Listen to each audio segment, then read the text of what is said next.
इस कार्यक्रम के प्रायोजक हैं कृषि मंत्रालय, भारत सरकार।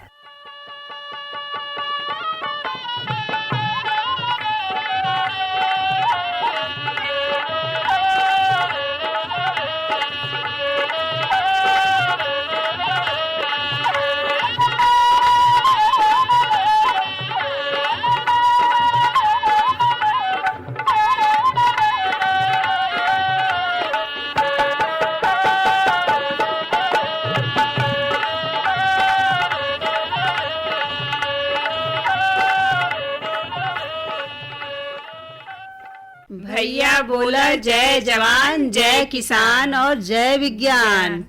तो नैना बहन, हाँ बता सा बहन। देखा आज हम लोगों ने अपने किसानवाड़ी बैठकी में शामिल हो गई जा और देखें बड़ी खुशी के बात बा, चेहरा पे मुस्कान दिखा था कि मतलब कुछ न कुछ खुशी के बात ई बा कि जो अपन प्रधानमंत्री जी हवन, देखें अपन प्रधानमंत्री किसान सम्मान निधि योजना के तहत 23वीं किस्त जारी कर देहल गयल बा और एकरे तहत देखा 9 करोड़ 44 लाख से भी अधिक पात्र किसान भैया लोगन के बैंक खाता में 2000 का राशि प्रत्यक्ष लाभ हस्तांतरित के माध्यम से ट्रांसफर कर देहल गल बा नैना बहन। और 23वीं किस्त के विवरण के बारे में थोड़ा सा जानल जाए कि देखिए हस्तांतरित राशि जन बा 18,880 करोड़ से भी अधिक बा, लाभार्थी की संख्या भी करोड़ों में बा। और अपन देखा एक कार्यक्रम स्थल के जो एक शुरुआत भैला आज तारकेश्वर हुगली जिला पश्चिम बंगाल से कैलन हा। तो अपन किसान भैया लोगन देखा ये जो ट्रांसफर राशि भल बना एके देखा अपने आधिकारिक वेबसाइट या फिर ऐप के माध्यम से देख सकेले कि राशि आपके खाता में पहुंचल बा कि नहीं। प्रधानमंत्री जी जो राशि पहुंचौले हुआ देखा खुशी के बात तो है ये बा। हम लोगन के आधिकारिक पीएम किसान पोर्टल पर जा करके हम लोगन एक के बारे में विधिवत जानकारी प्राप्त कर सकीला जा। तो नैना बहन देखे यही से देखा तनी तोहरे चेहरे पर खुशी के माहौल दिखात बार होके के भी चाहिए। साथ ही साथ देखा हम लोगन के अपने जौन भी स्वास्थ्य का बा ध्यान रखल बहुत जरूरी बा, चाहे अपन खेत का माटी हो या फिर कोनो चीज हो, सबका स्वास्थ्य का ध्यान रखल जरूरी बा। देखें फिलहाल आज देखा शनिचर के दिन हो और आज होला हेलो किसान वाड़ी फोन इन कार्यक्रम और आज देखा सही बात है। देखा अपने कार्यक्रम में भी शामिल के लिए है जा कि असली और नकली उर्वरकों की पहचान विशेषज्ञ जो है अश्विनी कुमार सिंह हम देखिए एक ही भी हमने लोग शामिल के लिए है जा। और देखा अपने कार्यक्रम में बाजार भाव भी देखा पाती भी आयल बाबूलाल मौर्य से रावतगंज मंडी का एक भी सुनल जाए और मन मैसायन भी हुई मुन्ना लाल कलोर संघाती का। और देखा वगैरह साथे साथे अपन देखा कुछ और बा कार्यक्रम में जैसे खेत बचाओ अभियान बा एक बारे में भी केंद्रीय कृषि मंत्री जी अपन कुछ बात कहले मैं एक ही भी सुनल जाए। बहुत सारा चीज बा नैना बहन। तो देखा आज अपन केंद्र सरकार के 12 वर्ष के उपलब्धि के अंतर्गत फार्म मशीनरी बैंक से लाभार्थी अपन विद्यापति जो उनकी प्रगतिशील किसान हवन उनकर देखा का अनुभव बा ओके हम लोगन कहतू तो सुन लेहल जा। चलो सुन लेवल जाए। मेरा नाम विद्यापति, ग्राम गौरही, पोस्ट सुकृत, विकास खंड कर्मा, जिला सोनभद्र। मैं किसान हूँ। हम खेती बाड़ी जो तकनीकी करते हैं ये 12 वर्षों से जो और तकनीकी ढंग से जो योजनाएं चल रही हैं उसमें जैसे खेती में जैसे पॉली हाउस है उसका नर्सरी उगाना और अच्छे तकनीकी खेती करते हैं कि जो कि उसका लाभ मिले, कम परिश्रम में लाभ मिले और कम समय में। और उसके साथ साथ जो कुछ 12 वर्षों के बीच में बहुत सारी योजनाएं सरकार की चलती रही उसका कुछ योजना का लाभ हमने प्राप्त किया। उस योजना का नाम है जैसे फार्म मशीनरी बैंक हुआ, पॉली हाउस हुआ, कुछ बीज अनुदान जैसे हुआ, औद्यानिक मिशन योजना के अंतर्गत जैसे आपका टमाटर, मिर्च, टमाटर और लहसुन और आपका प्याज है। उसके साथ साथ एक बुंदेलखंड योजना जो चलता है विंध्य, उसमें बागवानी योजना के अंतर्गत है, उसका भी लाभ लिया हूँ। विशेष जो कि फार्म मशीनरी बैंक इसको लेने के लिए मेन उद्देश्य यह है कि उसको हम ऑनलाइन सिस्टम आता है, ऑनलाइन में उसमें जो कृषि विभाग के द्वारा इसका पंजीकरण होता है। रजिस्ट्रेशन कराने के लिए खतौनी, बैंक का पासबुक, आधार लगता और मोबाइल नंबर 24-25 और 25-26 में यह फार्मेसी बैंक, इसमें हमने ऑनलाइन आवेदन किया, टोकन फिर निकाला। टोकन में उसमें कई लोग भरते हैं। टोकन निकालने में 5,000 रुपया का टोकन मनी शुल्क भी लगता है और समिति के सदस्य रहते हैं, उनके बीच में लॉटरी निकलता है। उस लॉटरी पर निकलने के बाद तो सिलेक्शन होता है। सिलेक्शन जब हो जाता है तब प्राप्त हो, जिसका क्लियर हो जाएगा तब उसको मैसेज हो जाता है कि आपका फार्मेसी या यंत्र जो भी अनुदान लेना था, आपका यंत्र कन्फर्म हो गया है। इस फार्मेसी बैंक में इसी प्रक्रिया के तहत हमारा चयन हुआ था। चयन हुआ उसके बाद तुम आदेशित हुआ तो हमने बिल अपलोड किया। बिल अपलोड करने के बाद तो सत्यापन हुआ। सत्यापन होने के बाद 1 सप्ताह का 15 दिन के बाद तो पैसा हमको 40% माने 10 लाख का सामान, उसमें ट्रैक्टर था, रोटावेटर था और उसमें थ्रेसर है, गेहूं का थ्रेसर था। इतना बिल अपलोड करने के बाद करीब हम जीएसटी लेकर के 11 लाख का सामान खरीदे हैं, तो उसमें हमको 4 लाख रुपए का अनुदान प्राप्त हुआ। प्रिय किसान बहनों और भाइयों, ये धरती हमारी माँ है। ये खेत केवल अन्न और फल सब्जी नहीं देते, ये हमें जीवन देते हैं। लेकिन अत्यधिक केमिकल फर्टिलाइजर के और पेस्टिसाइड के असंतुलित उपयोग के कारण ये धरती माता बीमार हो रही, इसकी उर्वरा शक्ति लगातार कम होती जा रही है। और इसलिए हमारे विजनरी और समय के बहुत पहले और बहुत दूर तक की सोचने वाले प्रधानमंत्री श्रीमान नरेंद्र मोदी जी ने आह्वान किया है, खेत बचाओ। 1 जून से 30 जून तक खेत बचाओ अभियान पूरे देश में चलेगी। इस अभियान के तहत आपके गांव में कृषि वैज्ञानिक, एग्रीकल्चर यूनिवर्सिटीज के विद्वान, केवीके के लोग, कृषि विज्ञान केंद्रों, केंद्र और राज्य सरकार के अधिकारी, जनप्रतिनिधि, जन नेता और प्रगतिशील किसान गांव-गांव जाएंगे और हमारे खेत की आवश्यकता के हिसाब से संतुलित कितना खाद डालना चाहिए, इसकी चर्चा करेंगे। नकली पेस्टिसाइड के बारे में बताएंगे, कैसे पहचानें, खाद्य तेल का कम उपयोग करें और अलग अलग योजनाओं के पात्र लाभार्थी भी चिन्हित किए जाएंगे। आप सबसे मेरी अपील है कि इस अभियान में भाग लीजिए और वैज्ञानिक जो कहें उनकी सलाह मानकर खाद का संतुलित उपयोग कीजिए। धीरे धीरे प्राकृतिक खेती की ओर बढ़िए। धरती कहे पुकार के कि अपनी माँ के साथ अन्याय मत करो। हम खेत बचाएं, तभी खेती बचेगी और आने वाली पीढ़ियों का भविष्य बचेगा। धन्यवाद। कृषि एवं किसान कल्याण मंत्रालय। अरे अरे अरे क्या कर रहा है? इधर इधर इधर हम बोल रहे हैं तेरे बीजू का। पुतला बोल रहा है? हाँ, पक्षियों से तो हम खेत को बचा लेते हैं, पर इन घातक रसायनों से कैसे बचाएं? मतलब? देख बेटा, तू जो ये अंधाधुंध रसायन मिलाता है ना, मिट्टी की सेहत बिगड़ने लगी है। और जब माटी ही कमजोर पड़ जाएगी तो उपज कैसे सेहतमंद होगी? अरे पहले ऐसा नहीं था। पूछना अपने बड़े बुजुर्गों से, कैसे फसल लहलहाती थी, शुद्धता झलकती थी। हाँ, माटी भी तंदुरुस्त और लोग भी। अरे पहली वाली बात कहाँ?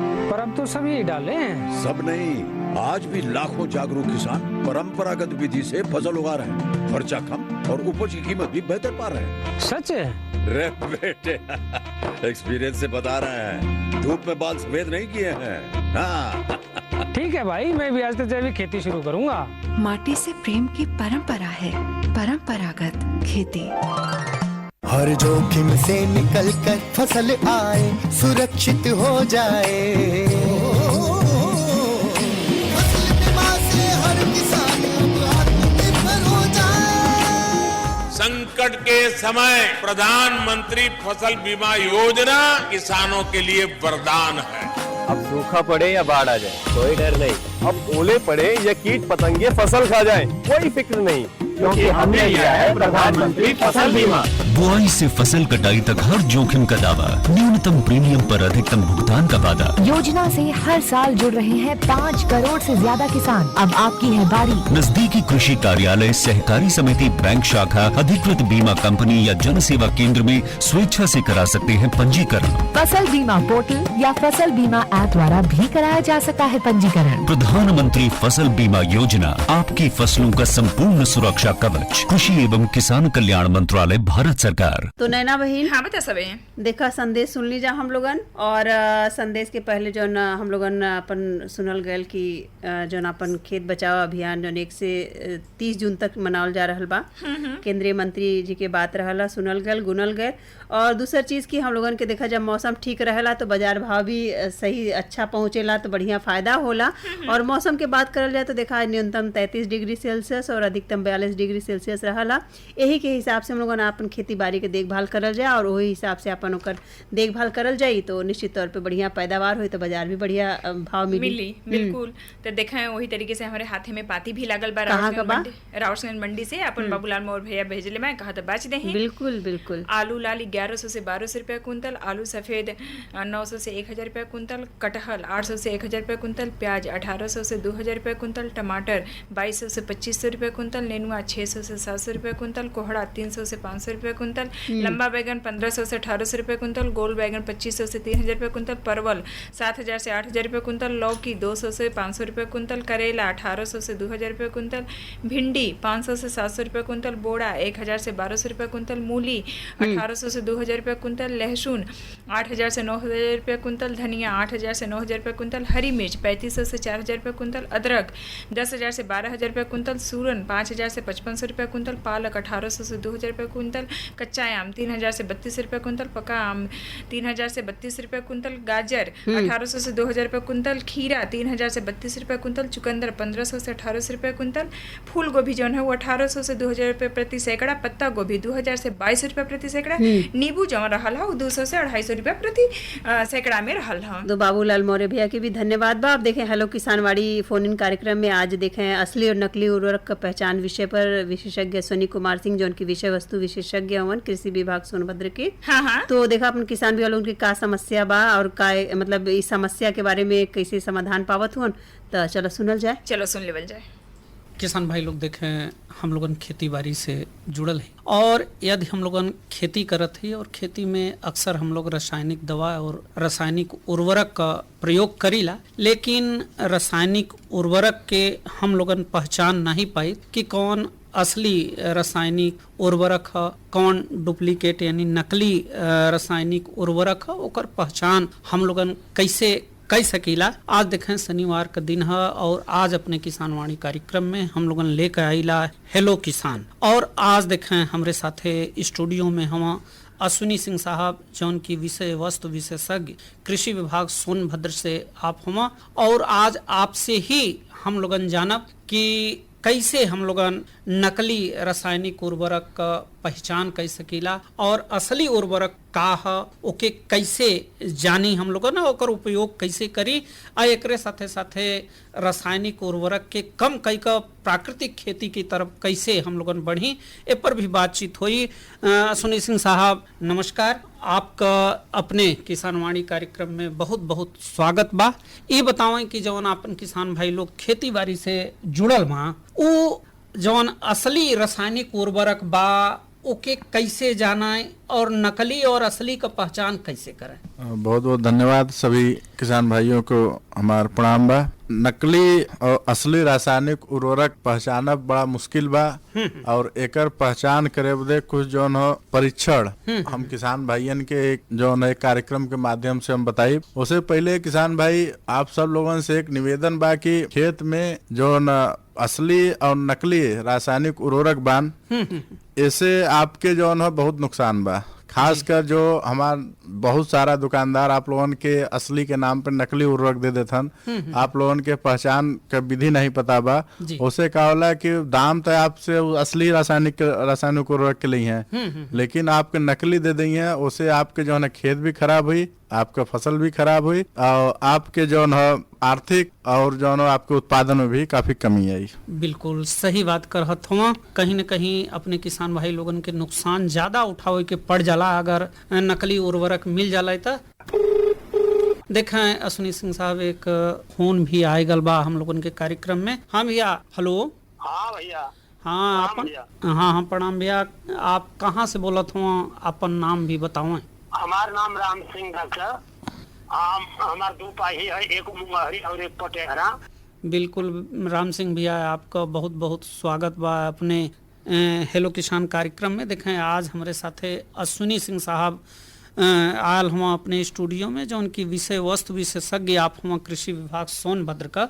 आप प्रश्न कह सकना कि नकली और असली उर्वरक का पहचान हम लोगन कैसे कह सकीला, तो आप प्रश्न करें अपन। हाँ, तो हम साहब से यह रिक्वेस्ट थी कि हम किसानन के आर्थिक क्षति से भी हानि पहुंचत है और खेती से भी हानि पहुंचत है जो नकली उर्वरक आए जाता, और ओके अगर मामूली हम के पास टेस्ट है जाते चूना लगाओ थे तब वो गए सब था, और ना ही एक पानी में डालत है तो गलत ही नहीं, और लेकिन ओके फूकत है मुँह से तो ओकर भाप नहीं बन जाता जवन के मेन दाई कह, तो हम कैसे पहचान कर जा कि एक निराकरण हो सके कि नकली उर्वरक है। हाँ, आपको प्रश्न जो है बहुत अच्छा बा।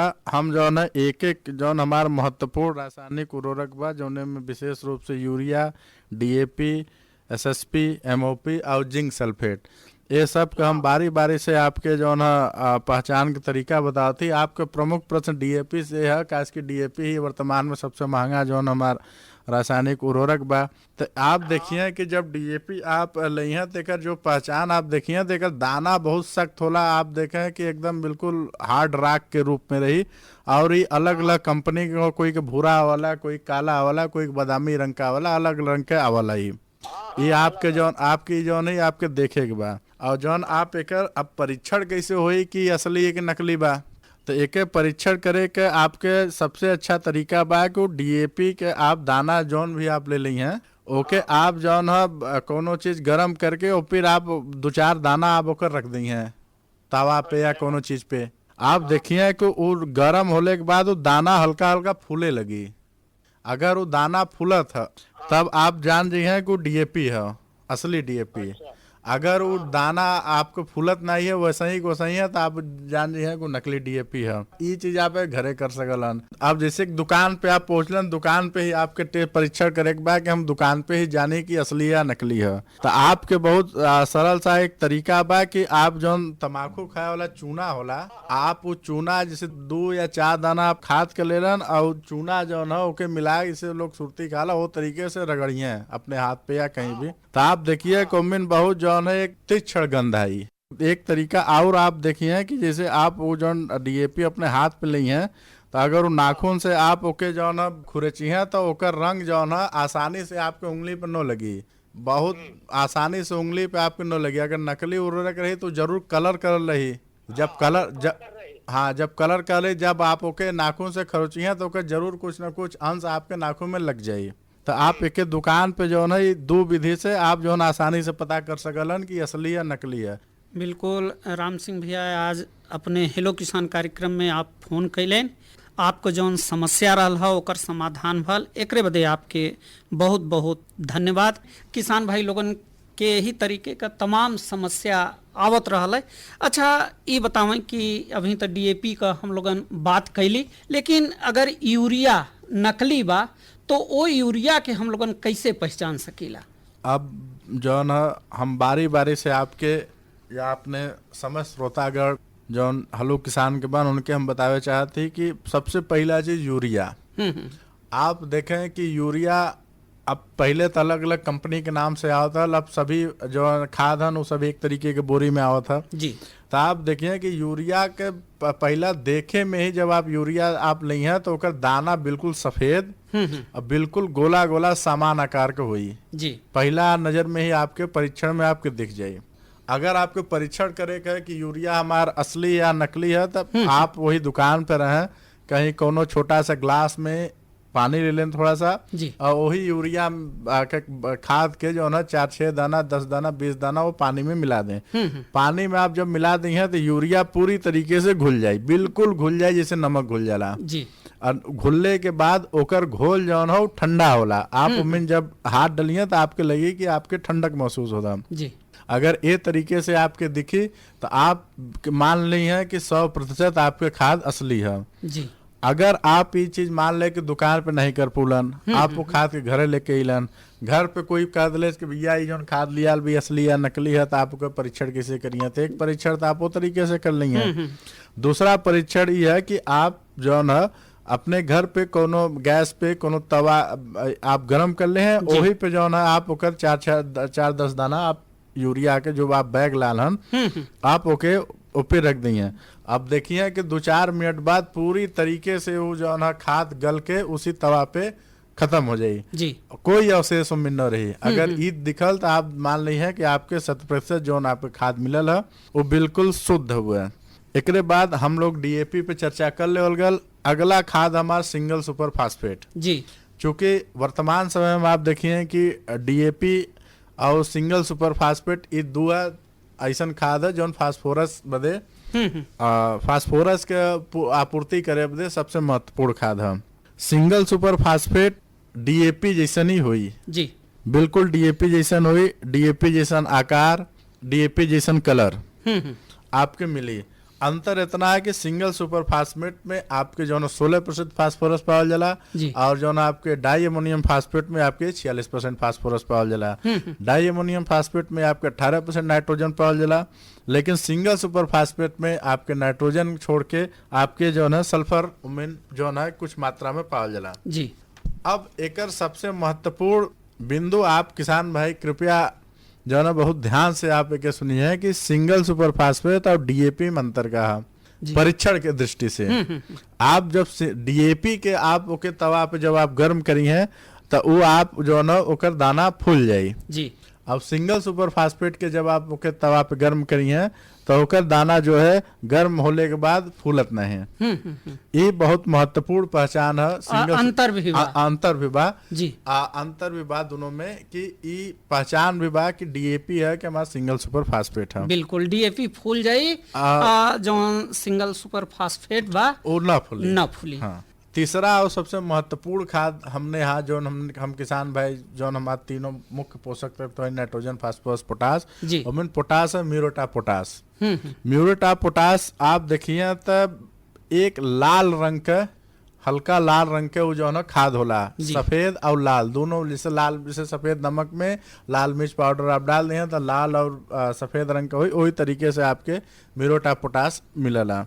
एकर पहचान के सबसे अच्छा तरीका यह है कि आप जब कोनो दुकान पे जाइए आप ओके गिलास ले ली और म्यूरेट ऑफ पोटास डाल के ओके थोड़ा सा घोल दें। घोलने पर बाद आप देखिए कि ओकर हल्का हल्का जो लाल कलर है तैर के ऊपर आ जी, तैर के ऊपर आ जी तो आप मान के चलिए कि ये जो है आपके खाद बिल्कुल असली है। एक मुख्य जो है कि सेकेंडरी जो हमारा एलिमेंट है वो जो है सल्फर और जिंक। ओकरे बदे हमार एक तत्व वाला जिंक सल्फेट जी। जिंक सल्फेट के पहचाने के एक तरीका ये बा कि आप जिंक सल्फेट ले ली हैं और थोड़ा सा डीएपी ले ली हैं। डाई अमोनियम फास्फेट या फास्फोरस और जिंक ये दोनों जो है एडवर्स इफेक्ट का क्या फास्फोरस से ही लोग कहला कि फास्फेटिक खाद में जिंक का खाद मिला के खेत में न फेंके के चाहिए जी जी। खास की आप एक जब फेंकी है तो जो है एक थक्का बना ले तो वह मिला एक अच्छी तरीका आप पहचानने के बाद कि आप गिलास में पानी ले ली हैं और मैंने आप जिंक सल्फेट डाल दी है, थोड़ा सा जो है डीएपी डाल दी है। आप जब घोल बना ओके जो बिल्कुल घोलत जी हैं तो वही चीज वही रिएक्शन आपके गिलास में भी दिखी जो उनके खेत में दिखला। यही समाज जो पूर्वज लोग हैं या पूर्व के वैज्ञानिक हैं आप सभी किसान भाइयों के एक सलाह देवलन कि जो न जिंक सल्फेट और फास्फोरस या किसी भी फास्फेटिक खाद या जिंक वाली खाद की एक साथ मिला के कभी न प्रयोग करें खेत में प्रयोग करे चाहिए। देखें डॉक्टर साहब एक फोन भी आएगा बा। Hello hello. हाँ भैया आप कहाँ से बोलत हो, अपन नाम बताओ। हम छक्का ब्लॉक के अंतर्गत राजस्थान गांव से बोलते, चौपन थाना के हल्के में पड़ला। जी जी, अपन नाम बताओ भैया। हमारा राजस्थान गांव है, हमारा नाम है भोला। भोला भैया आपका अपने हेलो किसान कार्यक्रम में बहुत बहुत स्वागत बा। देखें आज हम लोगन के साथ अश्विनी सिंह साहब हम और नकली उर्वरक के कैसे हम लोगन पहचानी यही विषय पर बातचीत होता। तो आप अपन प्रश्न करें अश्विनी सिंह साहब से। प्रश्न कि हमन खेते में डाली रहा तो खाद ऐसे उजरे रह जाला और फसल भी पैदावार भी अच्छा नहीं हो और धीरे धीरे खेत के मिट्टी पर भी प्रभाव पड़ता है। हाँ आप बिल्कुल सही समय पे सही प्रश्न पूछलन है। खेत के मिट्टी पे प्रभाव जौन पड़ा था वो हम लोग के जौन अंधाधुन रासायनिक उर्वरक का हम लोग प्रयोग कर चुकल है तो प्रयोग कैले के बाद अब जो है खेत के क्षमता उतना नहीं रह गल कि हम कितनो रसायन के प्रयोग करी और जो है खेत के उत्पादन या हमारा उत्पादन बढ़े। एकरे बदे आपके 2-3 चीज करे कोई वही विषय पर हम लोग अभी चर्चा भी करे जाती। सबसे पहला और सबसे अच्छा समय चला था कि आपके जौन वो खेत बा जौने में आप खेत में जब रसायन डाला था तो आपको कहा था खेत पे वो जो है लाल लाल परत बन जाता या सफेद सफेद परत बन जाता। तो आप देखें कि इस समय जो है आपके यहाँ जो हरी खाद के आप अपने खेत में प्रयोग करें, जैसे सनई ढैचा का आप अपने खेत में जो है ना सनई ढैचा की बोए के सबसे अच्छा समय चला था। आज ही आप जो है ना ये कार्यक्रम सुनने के बाद आप कल ही बीज ला के अपने खेत में कर बुआई कर दें। आप जब बुआई कर दी है तो उससे जो है ना आपके खेत का ऑर्गेनिक कार्बन आपका सही रही और आपके जो है ना खेत में नाइट्रोजन की मात्रा भी जो है ना बढ़ जाई।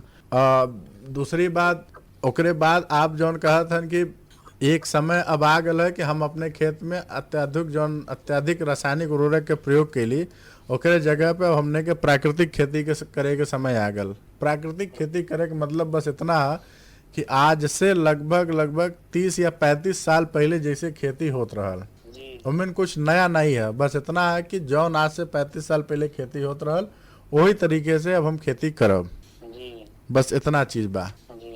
बिल्कुल भोला भैया, आज अपने हेलो किसान कार्यक्रम में आप फ़ोन कैलन और जौन आपका प्रश्न रहल है, जौन समस्या रहल ओकर समाधान मिलल अश्विनी सिंह साहब से, एक बदे आपके बहुत बहुत धन्यवाद। अश्विनी सिंह साहब चलत चलावत अपने किसान भाई लोगन के एक संदेश दे दें। सबसे पहले तो हम अपने किसान भाइयों से एक विशेष अपील करब कि सब किसान भाई जितना भी आप चाहे खाद खरीदत हो, चाहे बीज खरीदत हो, चाहे आप दवा खरीदत हो, आप जो कृषि विभाग द्वारा लाइसेंस देवल गल दुकान है आप वहीं से बीज खरीदें, खाद खरीदें, दवा खरीदें और ये सारा चीज खरीदने के बाद ओकर पक्के बिल अवश्य रखें। बिल्कुल सही बात कहत हूँ अश्विनी सिंह साहब, जौन अपन प्राचीन ज्ञान बा ओके आधुनिक विज्ञान से जोड़ने का जरूरत है, तब अपन माटी माई भी सुरक्षित रही हैं। और जब माटी माई सुरक्षित रही हैं तब सुरक्षित उत्पादन भी हम लोगन के मिली। आज आप अपने हेलो किसान कार्यक्रम में आईना और इतना बढ़िया जानकारी अपने किसान भाई लोगन के देलें, जौन भी उनकर प्रश्न रहला, समस्या रहला, ओकर समाधान कैलें। एकरे बदे आपके बहुत बहुत बहुत बहुत धन्यवाद हम लोगन के तरफ से भी। नैना बहन, देखा इतना बढ़िया जानकारी मिलल और जानकारी सुन करके अब हम लोगन के पता चलल कि असली और नकली जो उर्वरक बा ओके कैसे पहचान करके हम लोगन ओकर प्रयोग करल जाए और विश्वसनीय जो दुकान बा वही से हम लोगन खरीदल जाए। और देखें जौन भी पारंपरिक उर्वरक होला ओकरे अपेक्षा घुलनशील उर्वरक जौन बा कि ज़्यादा फायदेमंद होला और एकर हम लोगन के ज़रूर प्रयोग करे के चाहिए। काहे कि देखें हम लोगन का होला कि जैसे यूरिया का प्रयोग करेला तो कहीं कहीं दाना छिटा जाला, कहीं बाकी रह जाला।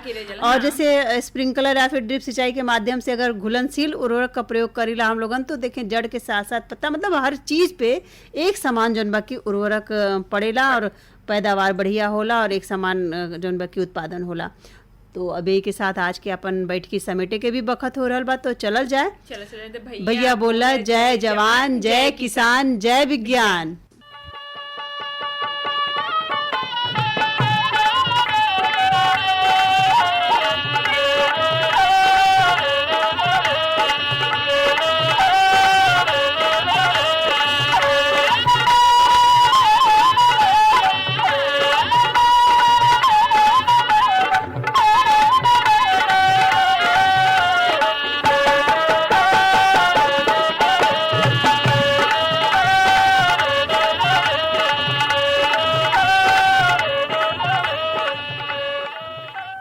इस कार्यक्रम के प्रायोजक थे कृषि मंत्रालय, भारत सरकार।